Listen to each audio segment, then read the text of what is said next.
দুর্গাপুরে ডাক্তার পড়ুয়ার গণধর্ষণের ঘটনায় দানা বেঁধেছে রহস্যের। এই ঘটনায় একের পর এক চাঞ্চল্যকর তথ্য উঠে এসেছে। এই ঘটনায় 5 জনকে গ্রেপ্তার করেছিল পুলিশ। পাশাপাশি নির্যাতিতার সহপাঠীকে জিজ্ঞাসাবাদ শুরু করেছিল পুলিশ। সেখানে উঠে আসে একের পর এক অসঙ্গতি। এরপর পুলিশ গ্রেপ্তার করে সহপাঠীকে। ফলে এই ঘটনায় গ্রেপ্তার বেড়ে হলো 6।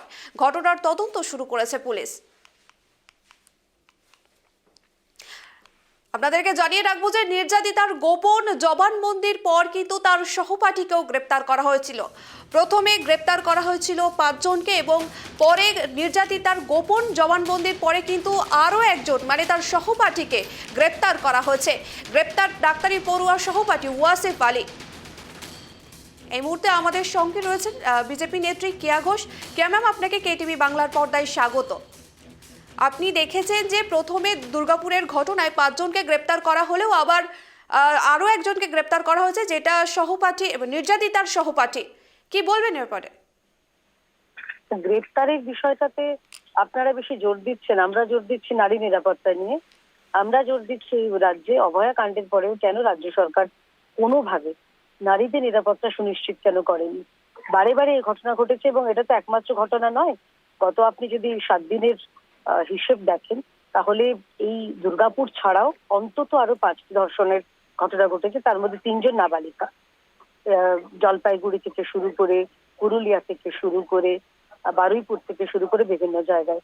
তো মমতা বন্দ্যোপাধ্যায় মহিলা মুখ্যমন্ত্রী হয়ে যদি তিনি নারীদের নিরাপত্তা নিশ্চিত না করতে পারেন, তো গ্রেপ্তারি ঢক্কানি না দেখিয়ে কি লাভ? গ্রেপ্তার হয়েছে বারবার বলে তার থেকে প্রতিরোধ করতে হবে। কিভাবে এই ঘটনাগুলো প্রতিরোধ করা যায়? কেন মেডিকেল কলেজগুলিতে, যে কোনো মেডিকেল কলেজ হোক, আমরা দেখেছি কসবা ল কলেজের ঘটনা, সেখানে মহিলাদের নিরাপত্তা সুনিশ্চিত কে করবেন? রাজ্যের মহিলা মুখ্যমন্ত্রী সব ব্যাপারে উনি কথা বলতে পারেন।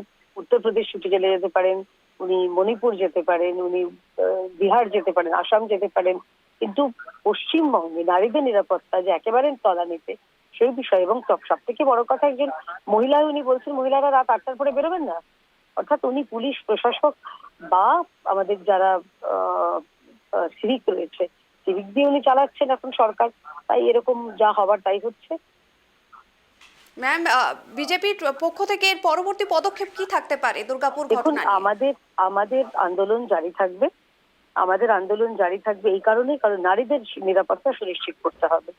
অভয়া কাণ্ডের পরেও আরজিকর হসপিটালে এখনো পর্যন্ত, আজকের দিনও পর্যন্ত, আপনারা সংবাদ মাধ্যম, আপনারা গিয়ে যান দায়িত্বশীল সাংবাদিক হয়ে, আপনারা দেখুন যে কোনো লোক আজকের দিনেও ঢুকে যেতে পারে হাসপাতালে।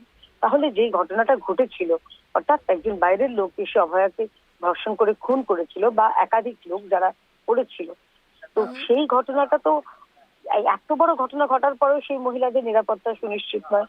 যে কোনো মেডিকেল কলেজের আউটপোস্ট নেই, সিসিটিভি যথার্থ নেই। যাদবপুরের ঘটনাটাও কিছুদিন আগেই ঘটলো। তো এটা সার্বিক ব্যর্থতা। তাই মহিলাদের নিরাপত্তা সুনিশ্চিত করতে, এবং মমতা বন্দ্যোপাধ্যায় ওনার ওই 8টা বাজের কমেন্টটা যতক্ষণ পর্যন্ত ক্ষমা না চাইবেন, আমাদের আন্দোলন চলবে। ধন্যবাদ কেয়া ম্যাম। এতক্ষণ আমরা কথা বলছিলাম বিজেপি নেত্রী কেয়া ঘোষের সঙ্গে।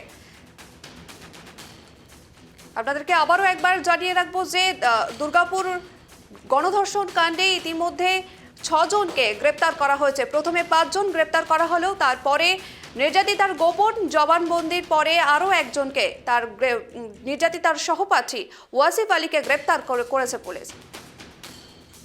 আপনাদেরকে আবারও জানিয়ে রাখবো যে নির্যাতিতার গোপন জবানবন্দির পরে কিন্তু তার নির্যাতিতার সহপাঠীকে গ্রেপ্তার করেছে পুলিশ। এই মুহূর্তে সরাসরি ফোনে আছেন টিএমসি নেতা অর্পণ বাবু। আপনাকে কেটিভি বাংলার পর্দায় স্বাগত। দেখেছেন যে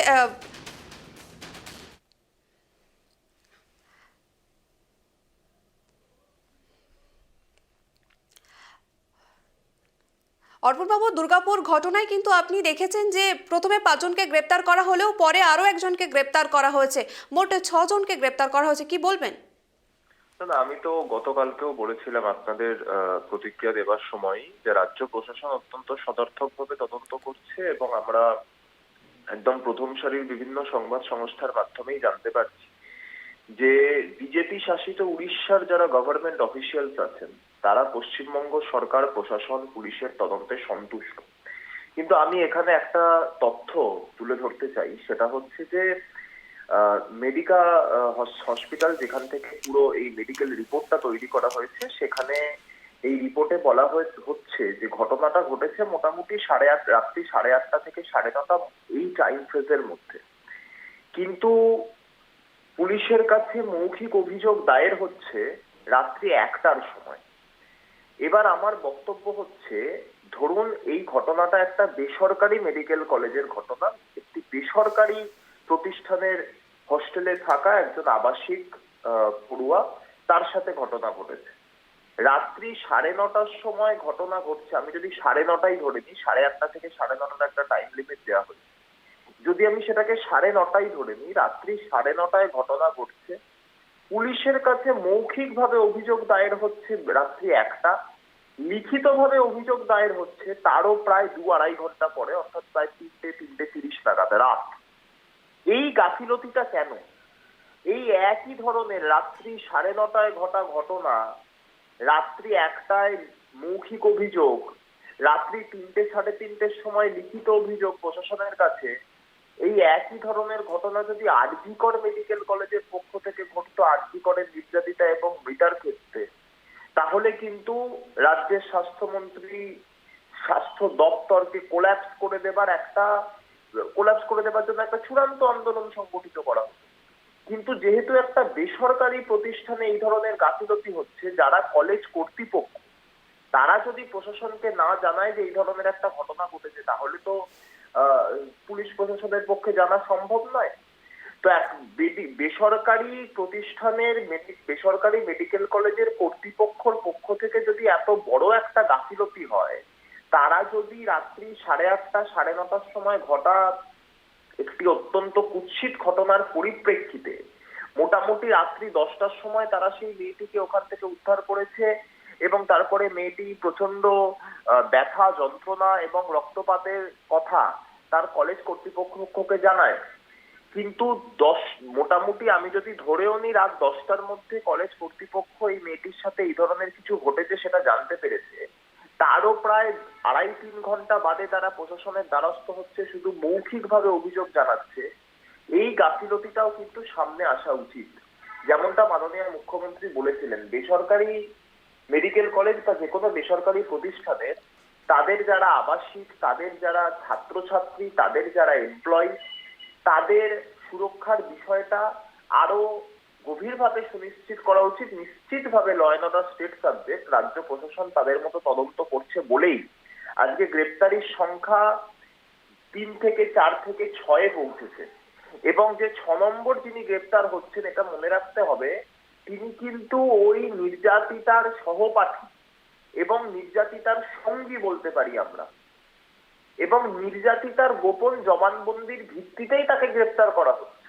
আমি গতকালকেও আপনাদেরকেই প্রতিক্রিয়া দেওয়ার সময় বলেছিলাম যে এটা আমাদের সৌভাগ্য যে আমরা আরজি করের মতো এই নির্যাতিতাকে হারিয়ে ফেলিনি।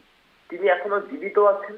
তিনি যত দ্রুত শারীরিক এবং মূলত মানসিকভাবে সুস্থ হয়ে উঠবেন, তত আমরা এই বিষয়টার সম্পর্কে নির্যাসে পৌঁছতে পারবো এবং তদন্ত তত দ্রুততার সাথে ত্বরান্বিত হবে।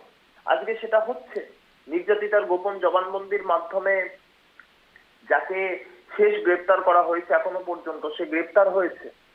এবং এটাও মনে রাখতে হবে যে এই যে গ্রেপ্তার হচ্ছে, সে কিন্তু আরজি করের সঞ্জয় রায়ের মতো কোনো বহিরাগত নয়, সে ওই নির্যাতিতার সহপাঠী। ফলে এখন তো আমাদের মনে এই প্রশ্নটাও আসছে যে আরজি করের ঘটনার ক্ষেত্রে এই যারা ডাক্তার সহপাঠী বলে আন্দোলনে নেমেছিলেন, তাদের মধ্যে কেউ জড়িত নয় তো? এটারও কিন্তু একটা পূর্ণাঙ্গ নিরপেক্ষ তদন্ত হওয়া প্রয়োজন। দুর্গাপুরের যে এই ঘটনা এবং এই যে গ্রেপ্তারি, যে শেষ গ্রেপ্তারি, যে 6 নম্বর গ্রেপ্তারি, এটা কিন্তু আমার মনে হয় কোথাও একটা আমাদের চোখ খুলে দিয়েছে। ধন্যবাদ অর্পণ বাবু। আমরা শুনছিলাম এতক্ষণ তৃণমূল নেতা অর্পণ বন্দ্যোপাধ্যায়ের কথা।